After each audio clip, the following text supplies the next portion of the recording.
অনেক জায়গায় আমরা পশ্চিমবঙ্গে শুনতে পাচ্ছি সেন্ট্রাল ফোর্সকে সাইডে রাখা হচ্ছে। সেই ধরনের কাজ এখানে আমরা করতে দেব না। আমাদের কর্মীরা রেডি আছে, পঞ্চায়েত থেকে শুরু করে জেলা পরিষদ সব জায়গায় ভারতীয় জনতা পার্টি।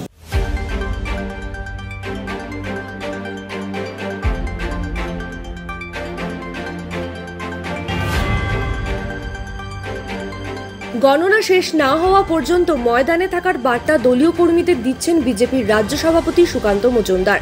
মঙ্গলবার সকাল থেকে জেলার বিভিন্ন কাউন্টিং সেন্টার চত্বরে যান তিনি। সেখানে গিয়ে দলীয় কর্মীদের বলছেন কোনো রকম ভাবে কোনো রাজনৈতিক দলের প্ররোচনায় যাতে তারা পা না দেন। শেষ না হওয়া পর্যন্ত তারা যেন গণনা কেন্দ্র না ছাড়েন।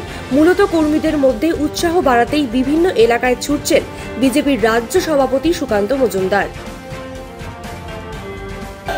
তৈরি আছে লড়াইয়ের জন্য এবং লড়াই আমরা খুব ভালো মতো লড়েছি। এখন ভেতরে অনেক জায়গায় আমরা পশ্চিমবঙ্গে শুনতে পাচ্ছি সেন্ট্রাল ফোর্সকে সাইডে রাখা হচ্ছে। সেই ধরনের কাজ এখানে আমরা করতে দেব না। আমাদের কর্মীরা রেডি আছে, পঞ্চায়েত থেকে শুরু করে জেলা পরিষদ সব জায়গায় ভারতীয় জনতা পার্টির পতাকা উঠবে।